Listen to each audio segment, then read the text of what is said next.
टुंग टुंग का साया एक गांव था। वहाँ के लोग सीधे सादे और मेहनती थे, पर एक बुरी आदत थी। वो लोग हर रात चुपचाप जंगल में जाते और वहाँ से लकड़ियाँ काट कर लाते। दिन में सरकार का डर, पर रात में सिर्फ कुल्हाड़ियाँ और लालच। एक रात दो गांव वाले कुल्हाड़ी लेकर जंगल में घुसे। घनी झाड़ियों और ऊंचे पेड़ों के बीच वो एक भारी तने पर नजर डालते हैं। एक लंबी लकड़ी जो बाकी लकड़ियों से बिल्कुल अलग दिख रही थी। उस लकड़ी पर धारियां थीं, मानो वो सांस ले रही हो। अरे देख, ये लकड़ी तो खुद ही जमीन पर लेटी है, काटने में टाइम नहीं लगेगा। हिप हॉप ने कुल्हाड़ी उठाई, तभी एक आवाज आई, बहुत धीमी लेकिन कानों के पार जाती हुई। टंग टंग टंग सब ठिठक गए। सकूरा ने इधर उधर देखा, लेकिन कोई नहीं था। फिर वही आवाज, इस बार तेज। टंग टंग टंग हिप हॉप के पैर थरथराने लगे।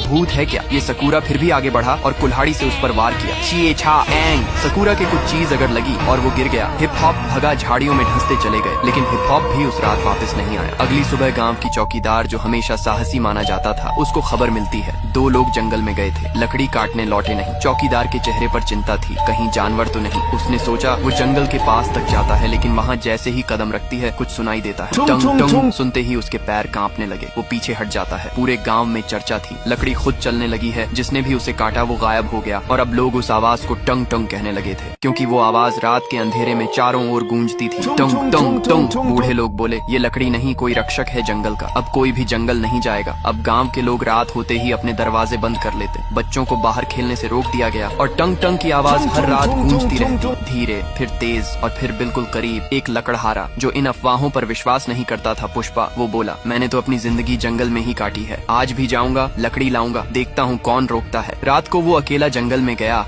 और कुछ घंटों बाद उसकी चीख सुनाई दी, बचाओ, ये कोई लकड़ी नहीं, ये जिंदा है। फिर उसका कुछ पता नहीं चलता। चौकीदार ने अब ठान लिया था, ये सिर्फ कोई अफवाह नहीं, कुछ है वहाँ, कुछ ऐसा जो हम इंसानों को रोकना चाहता है। वो बुजुर्गों के पास जाती है। एक बूढ़े बाबा कहते हैं, वो लकड़ी नहीं, जंगल का राजा है। टंग टंग न वो आदमी है, न जानवर, न भूत है, न देवता, वो जंगल की आत्मा है। जब भी किसी ने जंगल को नुकसान पहुँचाया, वो टुंग टुंग बनकर लौटा। चौकीदार अकेली जंगल के पास खड़ा था। हवा तेज हो रही थी, पेड़ हिल रहे थे, और फिर वही आवाज, टंग टंग। झाड़ियों के बीच से वो आकृति सामने आई, लकड़ी का बना एक इंसानी आकार, बिल्कुल सख्त, पर आंखें जल रही थी। चौकीदार की सांस रुक गई। वो देख रहा था जंगल के रक्षक को, लकड़ी के राजा टंग टंग को। टंग टंग कुछ नहीं बोला, सिर्फ एक बार जोर से गूंजा, टंग टंग, और जंगल की जमीन कांप उठी। पुष्पा भागा नहीं, लेकिन उसकी आंखों में पहली बार डर नहीं। सवाल था, क्या ये राक्षस है या रक्षक? ये वीडियो फ्री फायर को टैग करो पार्ट 2 के लिए।